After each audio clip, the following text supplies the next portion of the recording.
Hello friends and welcome back to the channel. Today I want to talk about my aquarium plants. I kept this tank for 500 days now, the Juwel Rio 240 aquarium, and some plants have been grown exceptionally well, like these floating plants, the Amazon frogbit, and some plants have not grown well at all. And today I want to talk about both plants that grew very well, like the ones that you see now in the tank that are still there, plants that grew relatively okay, I would say, and then also plants that really I put in there and died right away. These three types of plants are going to be discussed today, and if you want, you can check out the timestamps below. I have to get rid of these plants. You can check out the timestamps below if you want to know where I discuss which plants. So first we'll start with the plants that did really well, that we have today in the tank also. Then we'll talk about plants that did somewhat okay, and then the plants that really didn't do well at all. And maybe before we start with a specific plant species, to get my notepad here, because this is not AI generated content, this is handwritten stuff. Before we start with the plants, maybe some background information about this fish tank. So this is you could call it a wallstat kind of setup where we don't have any unnecessary tech. So it's a low tech planted tank, and it's 240 liters, and we have lights. We have two Juwel LED lights, which are delivered in the whole delivery package of the Juwel tank. We have a filter, and that's basically it, and a heater, of course. But what we do not have is a CO2 injection or liquid fertilizers. And this is very important to know when assessing the plants that grew well and that didn't grow well, because it's basically comes down to these two things. And for some species that we'll discuss in the video, it's also due to the light. So let's start with the plants that did really, really well. And I think it's probably not a surprise to you guys, but you can see on the left-hand side all the way to this side of the tank. Sorry, it was the right-hand side. You can see these giant grass-like plants. It's a giant Vallisneria or giant val. The scientific name is Vallisneria australis gigantea. And they really live up to their name. They spread extremely fast with sending out runners. You cannot see them right now because I cut some of those off earlier today. But basically, these plants were inserted here and here.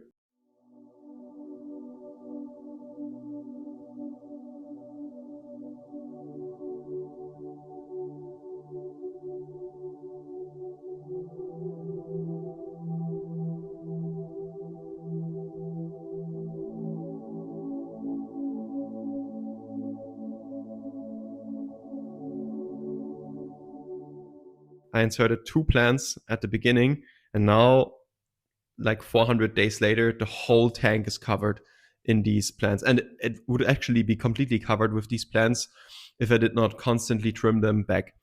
Now, they are absolutely beautiful. Would I get them again? Probably not, because they grow too long, actually. And that was something that I didn't know beforehand, because I never kept these plants before I put them in this tank. And this is something you can actually see here. Now let's take just one random leaf of these plants. And if you go back a little and check out the whole length of these leaves, remember I trimmed them today. So these are not by far not the longest leaves, but they can reach up to 150 centimeters or 5 feet in length. And this is just too long. This aquarium is 55 centimeters tall. If you have some sediment, as I do in this aquarium, it's maybe 50 centimeters of space where they can grow, which is 25 inches, I think. So really, they are like 5 times longer than the space they get in this tank, and this leads to their leaves tangling and building these huge clumps of leaves and creating a lot of shade for the smaller plants that cannot grow up to the surface level. So this is not ideal for a tank this size. I would probably only add them if I had a tank like twice as high in the future. For now, I think I'll keep them in there because they really create this beautiful looking background. But knowing that, if you want to get them for your tank, I wouldn't recommend getting them for such a rather small tank. Then we have their sisters, the tiger Vallisnerias. They are one example of a plant that did reasonably well at the beginning. For roughly 1 year, they are still in there. You can see one of them here. So this is not a giant Vallisneria, this is a tiger Vallisneria. And they are called tiger Vallisneria because they get some stripes sometimes, depending on the light a little bit. And you can see them in this huge clump of other plants. Here, they are not growing that well. There was at one point in time, there was a huge bush of these plants here. There's a little amano shrimp, also very cute. There was a huge clump of these plants on the left hand side of this tank, but now it's basically gone, and this is the last remnant of these plants. So basically, they will be removed, or I will remove them in like the next few weeks probably, because I don't want them to rot and die away and then look bad. This is probably mainly due to the giant Vallisnerias who are just outcompeting them because they are basically living in the same section of the tank. Now we have one plant that was actually the first plant I ever added to this tank, and that I had from my old tank, which was still at my parents' place. It's the Cryptocoryne undulata. There's tons of Cryptocorynes out there, and the Cryptocoryne undulata was originally placed all over the tank. So we had them all the way in the back here, here, here.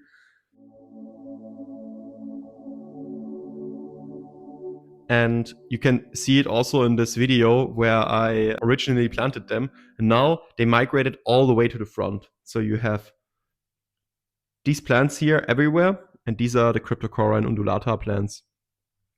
I think they're absolutely beautiful. We also have a Cryptocoryne venti green here. This is another species. It almost looks the same. If I didn't tell you, you probably wouldn't recognize. But yeah, these are the Cryptocorynes. They grew really well, and they got completely outcompeted by these larger plants in the back. And the way they grow is not like stem plants. By cutting them and then reinserting them, they also send off runners and then spread more horizontally through the tank. And you can actually see this here, that they spread horizontally. Another plant that grew exceptionally well is the dwarf ambulia, or the scientific name is Nympophilia sessiflora. And these are these very nice light green colored plants here and here and here. We have them throughout the whole tank. And an interesting fact about this plant is I actually added this twice to the fish tank. First time I got it from the pet store. It grew not at all. It actually melted quite quickly, and then I had to remove it. And the second time was when I got I think I got 5 cuttings from my brother-in-law Tobias, because he also keeps them in his fish tank. And then they never stopped growing. And you can see that they grow massive root systems. You can see it here on this specimen. And if I didn't remove them like every week or every other week, they would just like the giant Vallisneria plants, they would outgrow all the other plants and outcompete all of the other ones. And in the end, we would probably only have 1 or 2 of these species. I wonder which one would dominate in the end if I didn't intervene at all. So this is quite interesting, and this is why I have this bucket here to just show you. Like last week I trimmed the plants, and this week I removed tons of Limnophilia plants again, and also some others, but I will get to those in a minute. Yeah, maybe one more fact about the Limnophilia sessiflora plants. You can see that they have this very fine structured leaves, and this really helps the guppy fish to give birth to their fry. And the guppy fry, can hide in those leaves. And you can actually see them at the moment. They munch all the biofilm that accumulates on these leaves, which is also very beneficial for your fish. If you have fish that eat biofilm, which most omnivorous fish do, and they can actually hide in the canopy of these plants. So if you check it out, I'm sure there are some guppy fish hiding there. Or here, there's actually a baby guppy fish. Don't know if you can see it on the camera. It's right here. So this is really helpful, and this is not just, this canopy section is not just created by the Limnophilia sessiflora plants, but also by other plants. Quickly close the lid again. Yeah, this canopy section is not just created by these Limnophilia sessiflora plants, but also by floating plants, but we will get to those in a minute. Then we have one other plant that really grows well in this side of the tank, which is the dwarf hygrophila, which is this, I would say, star-shaped plant, and it's easy to maintain. It has roughly the same size as these Limnophilia sessiflora plants. So you can see the Limnophilia sessiflora all the way on the left, and then the dwarf hygrophillas right next to them. And while the Limnophilias, they grow up to 40 centimeters, but really also a little longer, in my experience. They are hard to maintain because they grow ultra fast. So they grow really, really fast, and you have to cut them back maybe once a week or once every other week. The dwarf hygrophillas, they are lower maintenance, at least in my tank, I would say. But while they grow slower, their leaves also don't look as nice. So you can see that they have a lot of leaves melt away, like the older leaves melt away and are overgrown with these brown looking algae. So the Otocinclus catfish help a little bit, and the guppy fish with cleaning that away, and the shrimp, but still it's not as visually appealing, I would say. So we have these plants that have really grown well in the sediment or in the substrate, and then we also have tons of floating plants that I originally added. So we can open the lid again. We can move them forward a little bit. Cannot really see it right now, but here we have, for instance, the Amazon frogbit. And to be honest, they don't add a lot of style to this tank. They are not visually super appealing. They don't look pretty, to be honest, but they grow extremely fast and act as natural filters. So this is really one of the advantages they have. So they remove toxins from the tank, so nitrites and phosphorus. That is also required by other plants to grow. So also other plants remove these toxins. But this really helps with improving water quality for your fish. So this is in general, I think, something that is valid for all kinds of plants. They, for that reason, combat algae. They also create shade, which is nice for some of the fish to hide, and also combats algae again. And they help with shrimplets or also guppy fry or other fish fry to just grow. And often my pregnant guppy fish hide in those Amazon frogbit forests and Limnophilia sessiflora forests to give birth to their young, which is also, I would say, probably pretty natural. And this is despite it not looking that well or that beautiful. Now, we also have some plants that didn't grow well. Sorry. That didn't grow that well. And this is probably due to the same reason the floating plants did grow so well. So the floating plants, they get their CO2, which is one important building block of plants, carbon dioxide, from the air directly. And in the air, we have 400 to 430 parts per million of CO2. So 0.043%, I would say. And in the water, this heavily depends on the water pressure and on the temperature of the water. Maybe you can get a bit lower while I explain this. There we have 1 to 3 parts per million of CO2. So I know these numbers might be a bit confusing, but you can remember that in the water there's roughly 200 to 400 times less CO2 available to plants that are completely submerged. And they somehow need to get that CO2, right? The floater plants or the floating plants do that by simply floating on top of the water, and they have direct access to atmospheric CO2. So they have a lot of CO2 available. Now, all the other plants don't have that, so they need to compensate for that by either reaching the surface or by getting the carbon dioxide out of the water column. And this is what killed or made me remove many of the other plants that were originally put in this tank.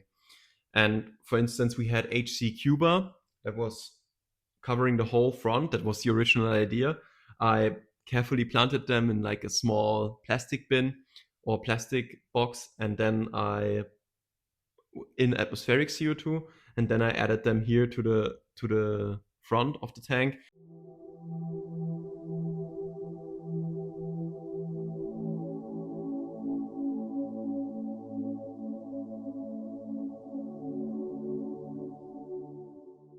And they instantly started dying when I added them. So they instantly melted away because literally their cells implode when you don't have enough CO2 in your tank.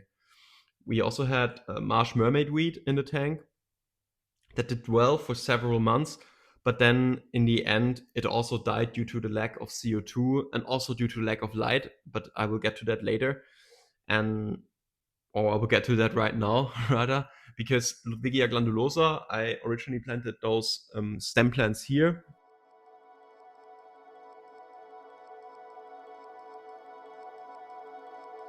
Those are beautiful red colored stem plants, and I initially planted them here, and they looked well for several weeks, but then also started to have way slower growth than before. And then when plants in an aquarium grow slowly, the algae starts to overgrow them, other plants start to overgrow them, their leaves start to rot or melt away, and then it just doesn't look nice anymore. So I removed the Ludwigia plants, put them in my shrimp tank where they look pretty okay, I would say, at the moment. But I had to remove them. And the reason for that is because down here, plants that have red pigments, they don't get enough photosynthetically active radiation. So they need the full light spectrum to basically power their, how to say this, to maintain their red pigments.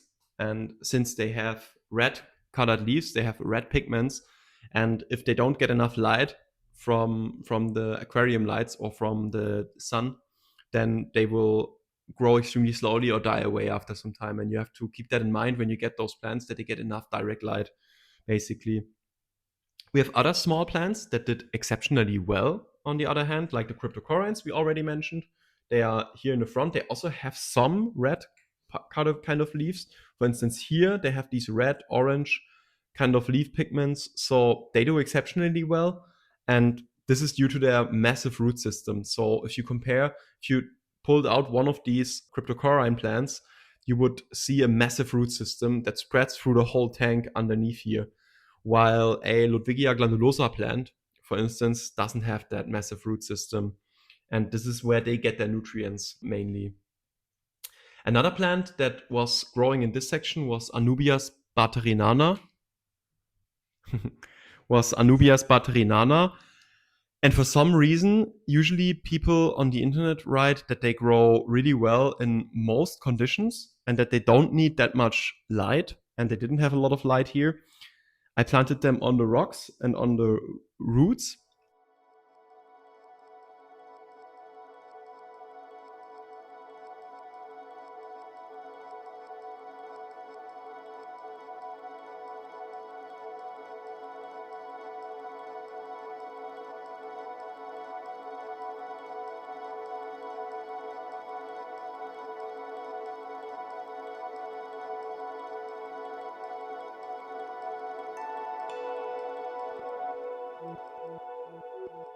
But they didn't really grow at all. So, I mean, they didn't die, but they didn't grow well. So I removed them and put them into my other tank where they grow okayish, I would say. And then, and this is also very interesting, a plant that grew extremely well for many, many months was Hygrophila corymbosa stricta. Hygrophila corymbosa stricta is the sister of this plant, the dwarf Hygrophila. And at one point, it was basically present in the whole tank. So in the first 5 or 6 months, it really grew well. It really was a beautiful part of the tank and probably my favorite plant at the time. And then it started to, how to say it developed small pit holes. And I googled it, what the reason for that might be. It's actually kind of funny. You can just take a picture, put it into Google picture search, and then it shows you examples of that. And I found out that it's probably potassium deficiency. So Hygrophila corymbosa stricta is a stem plant that grows extremely fast if it has everything readily available it needs. So for instance, potassium, which it really needs a lot of. then it grows extremely fast. But once the potassium is not present anymore in the water column, and I think at the beginning there was sort of a nutrient spike because I added this base layer of pond soil to this tank and then a layer of sand on top.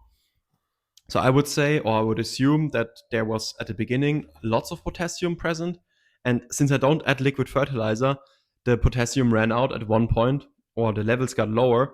And all the plants that are still in there have massive root systems or are on the surface of the tank. And this is something maybe you can keep in mind, that the tank is also something that really evolves over time. And the parameters change over time. Then one other plant that didn't grow, I mean, it didn't die, but it also didn't really grow very well, was Lobelia cardinalis, which I had in the center here. I wanted to create a little forest with Lobelia cardinalis, but it also didn't grow too well. So I ended up removing it from the tank in the end. And these are, I mean, I added a total of, I think, 17 plants in the last 400 or 500 days into this tank. 11 are still in there. So you see that we probably missed some of them. I will add the whole list of plants that I have into the description of this video. If you have questions, just reach out in the comments below. I try to answer all the comments always. And this marks the end of this video. I hope you enjoyed watching this video. And this is a nice time to also mention some of our channel members, or some of the members of the Guppy Gang, which are Ryder Cedric, Belgian Bucks, Julius, Dottie, and JVP. Thank you so much for your support, guys. This is really amazing. It's small monthly payment you decided to give to help me work on this channel, and this really helps a lot. If you want to join the Guppy Gang, please feel free to do so. You will find the link below. And if you found this video interesting, I'm sure you would like the following video about the pros and cons of this tank here, or how I set up this tank on this side. Thanks for watching.